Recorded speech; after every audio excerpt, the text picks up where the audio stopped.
आज जब मैं आपसे बात कर रहा हूँ तब रमज़ान का पवित्र महीना प्रारंभ हो चुका है। रमज़ान के पवित्र महीने के आगमन पर मैं भारत और विश्व भर के लोगों को, विशेष करके मुस्लिम समुदाय को इस पवित्र महीने की हार्दिक शुभकामनाएँ देता हूँ। रमज़ान में प्रेयर, स्पिरिचुअलिटी और चैरिटी को काफ़ी महत्व दिया जाता है। हम हिंदुस्तानी बहुत ही भाग्यवान हैं कि हमारे पूर्वजों ने ऐसी परंपरा निर्माण की कि आज भारत इस बात का गर्व कर सकता है, हम 125 करोड़ देशवासी इस बात का गर्व कर सकते हैं कि दुनिया के सभी संप्रदाय भारत में मौजूद हैं। ये ऐसा देश है जो ईश्वर में विश्वास करने वाले लोग भी और ईश्वर को नकारने वाले लोग भी, मूर्ति पूजा करने वाले भी और मूर्ति पूजा का विरोध करने वाले भी, हर प्रकार की विचारधारा, हर प्रकार की पूजा पद्धति, हर प्रकार की परंपरा हम लोगों ने एक साथ जीने की कला आत्मसात की है। और आखिरकार धर्म हो, संप्रदाय हो, विचारधारा हो, परंपरा हो, हमें यही संदेश देते हैं, शांति, एकता और सद्भावना का।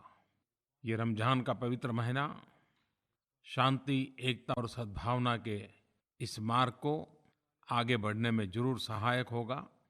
मैं फिर एक बार सबको शुभकामनाएँ देता हूँ। पिछली बार जब मैं मन की बात कर रहा था, तो मैंने एक शब्द प्रयोग किया था कि, और ख़ास करके नौजवानों को कहा था, कुछ नया करें, कम्फर्ट ज़ोन से बाहर निकलिए, नए अनुभव लें। और यही तो उम्र होती है ज़िंदगी को इस प्रकार से जीना, थोड़ा रिस्क लेना, कठिनाइयों को न्योता देना। मुझे खुशी हो रही है कि बहुत सारे लोगों ने मुझे फीडबैक दिया। व्यक्तिगत रूप से मुझे अपनी बात बताने का उत्साह सबने दिखाया। मैं हर चीज़ को तो पढ़ नहीं पाया हूँ, हर किसी के संदेश को सुन भी नहीं पाया हूँ।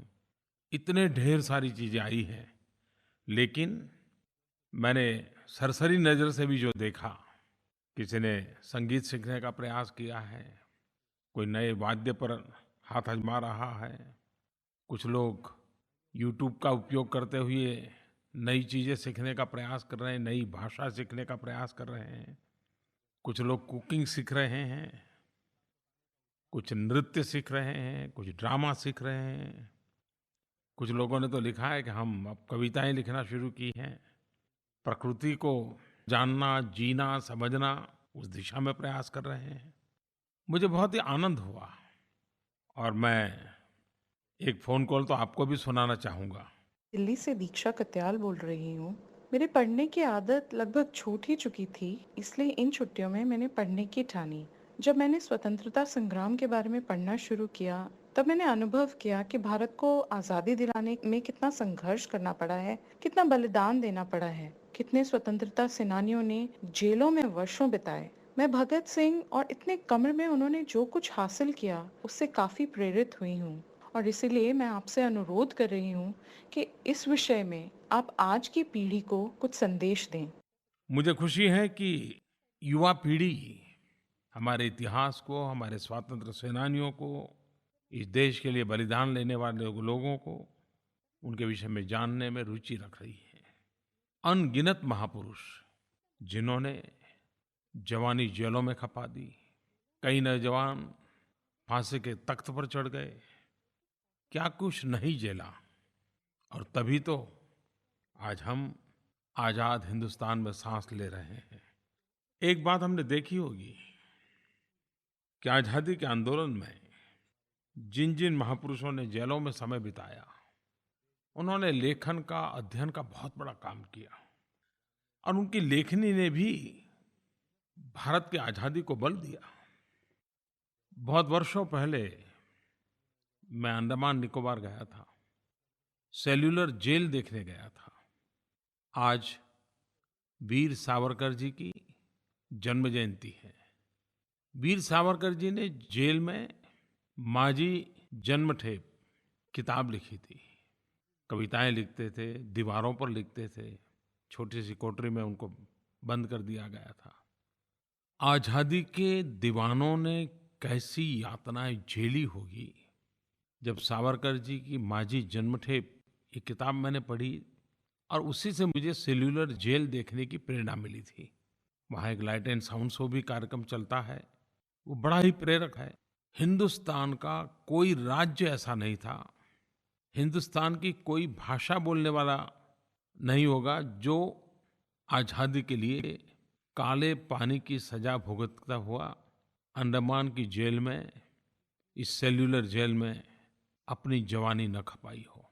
हर भाषा बोलने वाले, हर प्रांत के, हर पीढ़ी के लोगों ने यातनाएं झेली थी। आज वीर सावरकर जी की जन्म जयंती है। मैं देश की युवा पीढ़ी को ज़रूर कहूँगा कि हमें जो आज़ादी मिली है, इसको कैसी यातना लोगों ने झेली थी, कितने कष्ट झेले थे। अगर हम सेल्युलर जेल जाकर के देखें, काला पानी क्यों कहा जाता था, जाने के बाद ही पता चलता है। आप भी कभी मौका मिले तो ज़रूर, एक प्रकार से हमारे आज़ादी के जंग के तीर्थ क्षेत्र हैं, ज़रूर जाना चाहिए। मेरे प्यारे देशवासियों, 5 जून महीने का पहला सोमवार है। वैसे तो सब कुछ सामान्य है, लेकिन 5 जून एक विशेष दिवस है, क्योंकि विश्व पर्यावरण दिवस के रूप में उसे मनाया जाता है।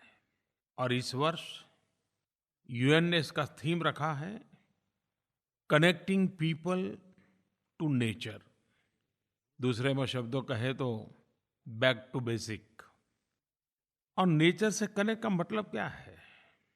मेरी दृष्टि से मतलब है खुद से जुड़ना, अपने आप से कनेक्ट होना। नेचर से कनेक्ट का मतलब है बेटर प्लेनेट को नर्चर करना। और इस बात को महात्मा गांधी से ज़्यादा अच्छे से कौन बता सकता है? महात्मा गांधी कई बार कहते थे, one must care about in world one will not see. अर्थात हम जो दुनिया नहीं देखेंगे, हमारा कर्तव्य है कि हम उसकी भी चिंता करें, हम उसकी भी केयर करें। और प्रकृति की एक ताकत होती है, आपने भी अनुभव किया होगा कि बहुत थक कर के आए हो और एक गिलास भर पानी अगर मुंह पे छिड़क दे तो कैसी फ्रेशनेस आ जाती है। बहुत थक कर के आए हो, कमरे की खिड़कियां खोल दे, दरवाज़ा खोल दे, एक ताज़ा हवा की सांस ले ले, एक नई चेतना आती है। जिन पंच महाभूतों से शरीर बना हुआ है, जब उन पंच महाभूतों से संपर्क आता है तो अपने आप हमारे शरीर में एक नई चेतना प्रकट होती है, एक नई ऊर्जा प्रकट होती है। ये हम सब ने अनुभव किया है, लेकिन हम उसको रजिस्टर नहीं करते हैं, हम उसको एक धागे में, एक सूत्र में जोड़ते नहीं है। इसके बाद आप जरूर देखना कि आपको जब जब प्राकृतिक अवस्था से संपर्क आता होगा, आपके अंदर एक नई चेतना उभरती होगी। और इसलिए 5 जून का प्रकृति के साथ जुड़ने का वैश्विक अभियान हमारा स्वयं का भी अभियान बनना चाहिए। और पर्यावरण की रक्षा हमारे पूर्वजों ने की, उसका कुछ लाभ हमें मिल रहा है। अगर हम रक्षा करेंगे तो हमारी आने वाली पीढ़ियों को लाभ मिलेगा। वेदों में पृथ्वी और पर्यावरण को शक्ति का मूल माना गया है। हमारे वेदों में इसका वर्णन मिलता है। और अथर्ववेद तो पूरी तरह एक प्रकार से पर्यावरण का सबसे बड़ा दिशा निर्देशक ग्रंथ है और हजारों साल पहले लिखा गया है। हमारे यहाँ कहा गया है, माता भूमि ही पुत्रो अहम पृथ्वीवयाः। वेदों में कहा है, हम में जो प्योरिटी है वह हमारी पृथ्वी के कारण है। धरती हमारी माता है और हम उनके पुत्र हैं।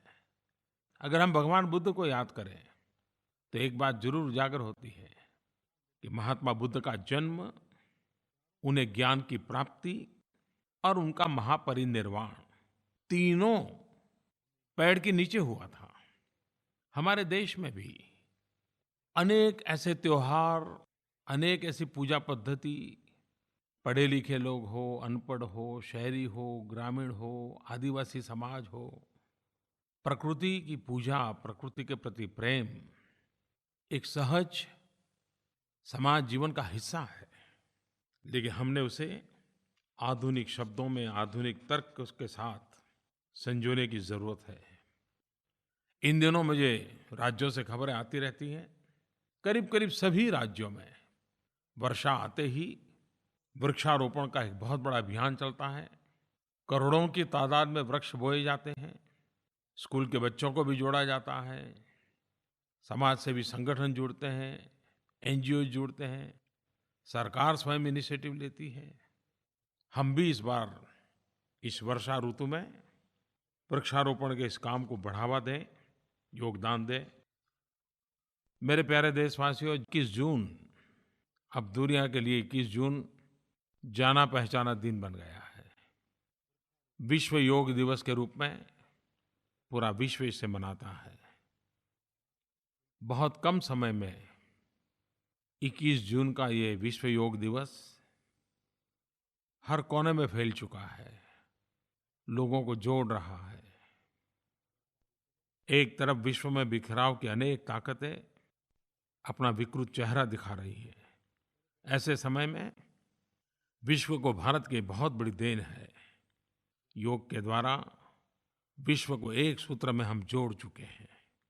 जैसे योग शरीर, मन, बुद्धि और आत्मा को जोड़ता है, वैसे आज योग विश्व को भी जोड़ रहा है।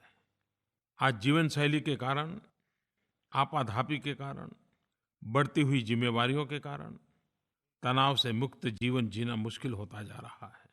और ये बात देख में आई कि छोटी-छोटी आयु में भी ये स्थिति पहुंच चुकी है। अनाप-शनाप दवाइयाँ लेते जाना और दिन गुजारते जाना, ऐसी घड़ी में तनाव मुक्त जीवन जीने के लिए योग की भूमिका अहम है। योग वेलनेस और फिटनेस दोनों की गारंटी है। योग ये सिर्फ व्यायाम नहीं है। तन से, मन से, शरीर से, विचारों से, आचार से स्वस्थता की एक अंतर यात्रा कैसे चले, उस अंतर यात्रा को अनुभव करना है तो योग के माध्यम से संभव है। अभी 2 दिन पहले ही मैंने योग दिवस को लेकर के विश्व के सभी सरकारों को, सभी नेताओं को चिट्ठी लिखी है। पिछले वर्ष मैंने योग से संबंधित कुछ स्पर्धाओं की घोषणा की है, कुछ इनामों की घोषणा की है। धीरे-धीरे उस दिशा में काम आगे बढ़ेगा। मुझे एक सुझाव आया है और ये मौलिक सुझाव देने वालों का मैं अभिनंदन करता हूँ। बड़ा इंटरेस्टिंग सुझाव दिया है। उन्होंने कहा कि ये तीसरा अंतर्राष्ट्रीय योग दिवस है और मुझे कहा है कि आप अपील करें कि इस बार तीसरे अंतर्राष्ट्रीय योग दिवस पर एक ही परिवार की 3 पीढ़ी एक साथ योग करें। दादा-दादी हो या नाना-नानी हो, माता-पिता हो, बेटे-बेटी हो, तीनों पीढ़ी एक साथ योग करें और उसकी तस्वीर अपलोड करें। कल, आज और कल एक ऐसा सुभग संयोग होगा कि योग को एक नया आयाम मिलेगा। मैं इस सुझाव के लिए धन्यवाद करता हूँ और मुझे भी लगता है कि जैसे हम लोगों ने सेल्फी विथ डॉटर का अभियान चलाया था और एक बड़ा ही रोचक अनुभव आया था। ये 3 पीढ़ी की तस्वीर, योगा करती हुई तस्वीर जरूर देश और दुनिया के लिए कौतुक जगाएगी। आप जरूर नरेंद्र मोदी ऐप पर, माइगोव पर 3 पीढ़ी जहाँ-जहाँ योग करती हो, तीनों पीढ़ी के लोग एक साथ मुझे तस्वीर भेजें। कल, आज और कल की ये तस्वीर होगी जो सुहाने कल की गारंटी होगी। मैं आप सबको निमंत्रित करता हूँ। अभी अंतर्राष्ट्रीय योगा दिवस के लिए करीब 3 सप्ताह हमारे पास है। आज ही प्रैक्टिस में लग जाइए। मैं 1 जून से ट्विटर पर डेली योग के संबंध में कुछ न कुछ पोस्ट करूँगा और लगातार 21 जून तक पोस्ट करता रहूँगा, आपसे शेयर करूँगा। आप भी 3 सप्ताह लगातार योग के विषय को प्रचारित करिए, प्रसारित करिए, लोगों को जोड़िए। एक प्रकार से ये प्रिवेंटिव हेल्थ केयर का आंदोलन ही है। मैं निमंत्रित करता हूँ आप सबको इसमें जुड़ने के लिए।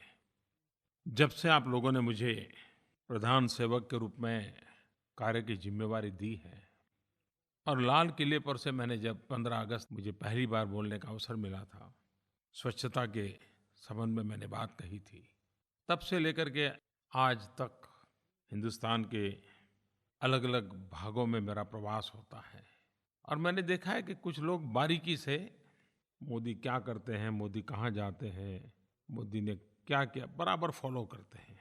क्योंकि मुझे एक बड़ा इंटरेस्टिंग फ़ोन कॉल आया और मैंने भी शायद इस प्रकार से चीज़ को सोचा नहीं था। लेकिन मैं इस बात को उन्होंने जो पकड़ा है, इसके लिए मैं आभारी हूँ। ये फ़ोन कॉल से आपको भी ध्यान में आएगा। प्रणाम मोदी जी। मैं नैना मुंबई से।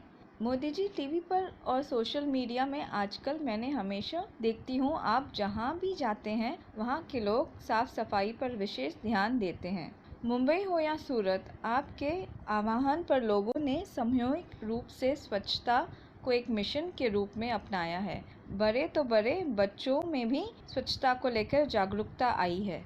कई बार उन्हें सड़क पर बड़ों को गंदगी फैलाते हुए टोकते हुए देखा है। काशी के घाटों से जो आपने स्वच्छता की एक मुहिम शुरू की थी, वो आपकी प्रेरणा से एक आंदोलन का रूप ले चुकी है। आपकी बात सही है कि मैं जहाँ-जहाँ जाता हूँ, वहाँ सरकारी मशीनरी तो सफाई का काम करती हैं, लेकिन इन दिनों समाज में भी एक सफाई का उत्सव बन जाता है। मेरे जाने के 5 दिन पहले, 7 दिन पहले, 10 दिन पहले काफ़ी मात्रा में सफाई के कार्यक्रम होते हैं।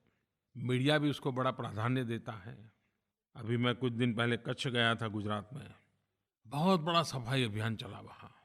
मैंने भी इसको जोड़ करके नहीं देखा था, लेकिन जब ये फ़ोन कॉल आया तो मैं भी सोचने लगा और मैंने देखा, हाँ, ये बात सही है। आप कल्पना कर सकते हैं मुझे कितना आनंद होता है इस बात को जान करके, और देश भी इन चीज़ों को कैसे बढ़िया ढंग से नोटिस कर रहा है।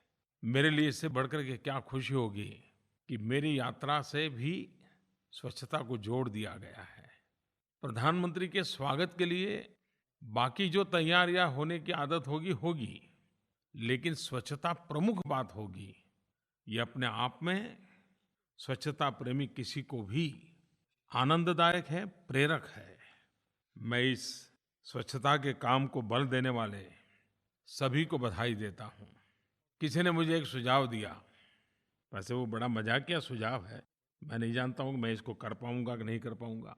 मोदी जी, जब आप प्रवास तय करते समय जो भी प्रवास मांगे उनको कहो कि भाई अगर मुझे बुलाना है तो स्वच्छता का स्तर कैसा होगा, कितना टन कूड़ा कचरा आप मुझे भेंट करोगे, उसके आधार पर मैं अपना प्रवास तय करूँ।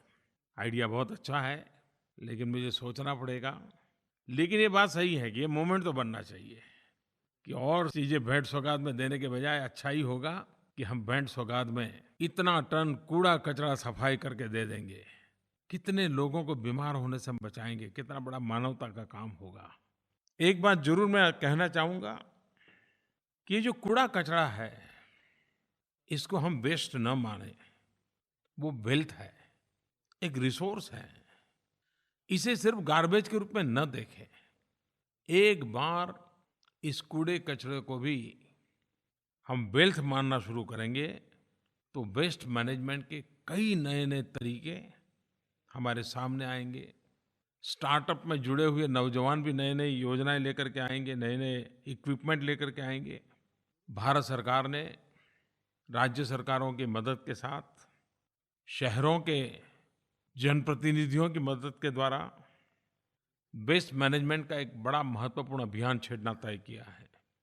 5 जून विश्व पर्यावरण दिवस पर देश के करीब 4000 नगरों में सॉलिड वेस्ट, लिक्विड वेस्ट, इसको कलेक्ट करने के लिए उस प्रकार के साधन उपलब्ध होने वाले हैं।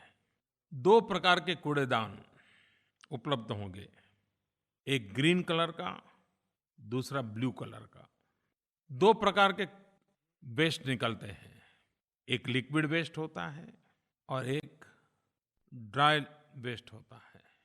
अगर हम डिसिप्लिन फॉलो करें, इन 4000 नगरों में ये जो कूड़ेदान रखे जाने वाले हैं, सूखा कचरा नीले कूड़ेदान में डालें और गीला कचरा हरे कूड़ेदान में डालें।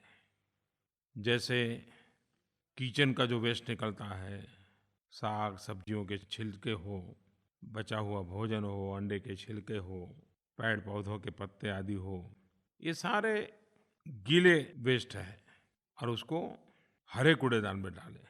ये सारी चीज़ें ऐसे हैं जो खेत में काम आती हैं। अगर खेत का रंग हरा इतना याद रखोगे तो हरे कूड़ेदान में क्या डालना है वो याद रह जाएगा। और दूसरा कूड़ा कचरा ये है, जैसे रद्दी कागज है, गत्ता है, लोहा है, कांच है, कपड़ा है, प्लास्टिक है, पॉलीथीन है, टूटे हुए डिब्बे हैं, रबड़ है, धातुएं हैं, कई चीज़ें होगी। ये सारी चीज़ें एक प्रकार से सूखा कचरा है जिसको मशीन में डाल करके रिसाइकल करना पड़ता है। वैसे कभी वो उपयोग नहीं आ सकता। उसको नीले कूड़ेदान में डालना है। मुझे विश्वास है कि हम एक कल्चर डेवलप करेंगे स्वच्छता की ओर। हर बार नए कदम हमें उठाते ही जाना है, तब जाकर के हम गांधी जी जिन सपनों को देखते थे वो स्वच्छता वाला सपना हम पूरा कर पाएंगे। आज मुझे गर्व के साथ एक बात का जिक्र करना है। एक इंसान भी अगर मन में ठान ले तो कितना बड़ा जन आंदोलन खड़ा कर सकता है। स्वच्छता का काम ऐसा ही है। पिछले दिनों आपके कान पे खबर आई होगी, मुंबई में गंदा माने जाने वाला वर्सोवा बीच आज एक साफ सुथरा सुंदर वर्सोवा बीच बन गया। ये अचानक नहीं हुआ है। करीब 80-90 सप्ताह तक नागरिकों ने लगातार मेहनत करके ये वर्सोवा बीच का कायापलट कर दिया। हजारों टन कूड़ा कचरा निकाला गया और तब जाकर के आज वर्सोवा बीच साफ और सुंदर बन गया। और इसकी सारी जिम्मेवारी वर्सोवा रेसिडेंस वॉलंटियर VRV उन्होंने संभाली थी। एक सज्जन श्रीमान अफरोज शाह अक्टूबर 2015 से वे जी जान से इसमें जुट गए। धीरे धीरे ये कारवां बढ़ता चला गया, जन आंदोलन में बदल गया। और इस काम के लिए श्रीमान अफरोज शाह को United Nations environment programme UNEP उन्होंने बहुत बड़ा अवार्ड दिया, champions of the earth award. ये पाने वाले वो पहले भारतीय बने। मैं श्रीमान अफरोज शाह को बधाई देता हूँ, उनके आंदोलन को बधाई देता हूँ। और जिस प्रकार से एक लोक संग्रह की तरह उन्होंने सारे इलाके के लोगों को जोड़ा और जन आंदोलन में परिवर्तित किया, ये अपने आप में एक प्रेरक उदाहरण है। भाइयों बहनों, आज मैं एक और खुशी भी आपसे बताना चाहता हूँ। स्वच्छ भारत अभियान के संदर्भ में जम्मू कश्मीर का रियासी ब्लॉक, मुझे बताया गया कि Reasi block open defecation free, खुले में शौच से मुक्त हुआ है। मैं रियासी ब्लॉक के सभी नागरिकों को, वहाँ के प्रशासकों को, जम्मू कश्मीर ने एक उत्तम उदाहरण दिया है, इसके लिए सबको मैं बधाई देता हूँ। और मुझे बताया गया कि इस पूरी मूवमेंट को सबसे ज़्यादा लीड किया है जम्मू कश्मीर के उस इलाके की महिलाओं ने। उन्होंने इस जागरूकता फैलाने के लिए खुद ने मशाल यात्राएं निकाली, घर घर गली गली जाकर के लोगों को उन्होंने प्रेरित किया। उन माँ बहनों को भी मैं हृदय से अभिनंदन करता हूँ। वहाँ बैठे हुए प्रशासकों का अभिनंदन करता हूँ कि जिन्होंने जम्मू कश्मीर की धरती पर एक ब्लॉक को ओपन डेफिकेशन फ्री बना करके एक उत्तम शुरुआत की है। मेरे प्यारे देशवासियों, पिछले 15 दिन महीने से लगातार अखबार हो, टीवी चैनल हो, सोशल मीडिया हो, वर्तमान सरकार के 3 वर्ष का लेखा-जोखा चल रहा है। 3 साल पूर्व आपने मुझे प्रधान सेवक का दायित्व दिया था। ढेर सारे सर्वे हुए हैं, ढेर सारे ओपिनियन पोल आए हैं। मैं इस सारी प्रक्रिया को बहुत ही हेल्दी साइन के रूप में देखता हूँ। हर कसौटी पर इस 3 साल के कार्यकाल को कसा गया है। समाज के हर तबके के लोगों ने उसका एनालिसिस किया है और लोकतंत्र में एक उत्तम प्रक्रिया है। और मेरा स्पष्ट मानना है कि लोकतंत्र में सरकारों को जवाबदेह होना चाहिए, जनता जनार्दन को अपने काम का हिसाब देना चाहिए। मैं उन सब लोगों का धन्यवाद करता हूँ जिन्होंने समय निकाल करके हमारे काम की गहराई से विवेचना की, कहीं सराहना हुई, कहीं समर्थन आया, कहीं कमियां निकाली गई। मैं इन सब बातों का बहुत महत्व समझता हूँ। मैं उन लोगों को भी धन्यवाद देता हूँ जिन्होंने क्रिटिकल और इम्पोर्टेंट फीडबैक दिए हैं। जो त्रुटियां होती हैं, कमियां होती हैं, वो भी जब उजागर होती हैं तो उससे भी सुधार करने का अवसर मिलता है। बात अच्छी हो, कम अच्छी हो, बुरी हो, जो भी हो, उसमें से ही सीखना है और उसी के सहारे आगे बढ़ना है। कंस्ट्रक्टिव क्रिटिसिज्म लोकतंत्र को बल देता है। एक जागरूक राष्ट्र के लिए, एक चैतन्यपूर्ण राष्ट्र के लिए ये मंथन बहुत ही आवश्यक होता है। मेरे प्यारे देशवासियों, मैं भी आपकी तरह एक सामान्य नागरिक हूँ और एक सामान्य नागरिक के नाते अच्छी बुरी हर चीज़ का प्रभाव मुझ पर भी वैसा ही होता है जैसा किसी भी सामान्य नागरिक के मन पर होता है। मन की बात कोई उसको एक तरफा संवाद के रूप में देखता है, कुछ लोग उसको राजनीतिक दृष्टि से टीका टिप्पणी भी करते हैं, लेकिन इतने लंबे तजुर्बे के बाद मैं अनुभव करता हूँ, मैंने जब मन की बात शुरू की तो मैंने भी सोचा नहीं था। मन की बात इस कार्यक्रम ने मुझे हिंदुस्तान के हर परिवार का एक सदस्य बना दिया है। ऐसा लगता है जैसे मैं परिवार के बीच में ही घर में बैठ करके घर की बातें करता हूँ। और ऐसे सैकड़ों परिवार हैं जिन्होंने मुझे ये बातें लिख करके भी भेजी है। और जैसा मैंने कहा कि एक सामान्य मानवी के रूप में मेरे मन पे जो प्रभाव होता है, अभी 2 दिन पूर्व राष्ट्रपति भवन में आदरणीय राष्ट्रपति जी, आदरणीय उपराष्ट्रपति जी, आदरणीय स्पीकर महोदया, सबने मन की बात की एक एनालिटिकल बुक का समारोह किया। एक व्यक्ति के नाते, सामान्य नागरिक के नाते ये घटना मुझे बहुत ही उत्साह बढ़ाने वाली है। मैं राष्ट्रपति जी, उपराष्ट्रपति जी का, स्पीकर महोदय का आभारी हूँ कि उन्होंने समय निकाल करके इतने वरिष्ठ पद पर बैठे हुए लोगों ने मन की बात को ये अहमियत दी। एक प्रकार से अपने आप में मन की बात को एक नया आयाम दे दिया। हमारे कुछ मित्र इस मन की बात की किताब पर जब काम कर रहे थे तो मेरे से भी कभी चर्चा की थी, और कुछ समय पहले जब इसकी बात चर्चा में आई तो मैं हैरान था। अबू धाबी में रहने वाले एक आर्टिस्ट अकबर साहब के नाम से जाने जाते हैं। अकबर साहब ने सामने से प्रस्ताव रखा कि मन की बात में जो विषयों पर चर्चा हुई है वो अपनी कला के माध्यम से उसके स्केच तैयार कर करके देना चाहते हैं, और एक भी रुपया लिए बिना अपना प्यार जताने के लिए अकबर साहब ने मन की बातों को कला का रूप दे दिया। मैं अकबर साहब का आभारी हूँ।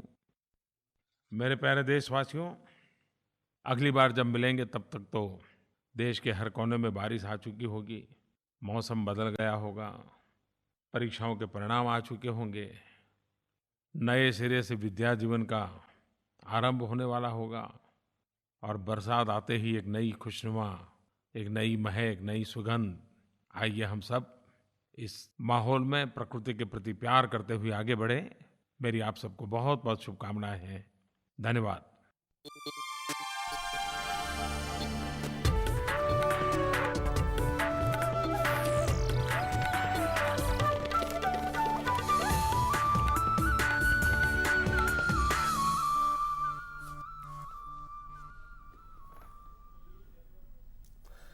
अभी आप प्रधानमंत्री नरेंद्र मोदी की मन की बात कार्यक्रम का प्रसारण देख रहे थे।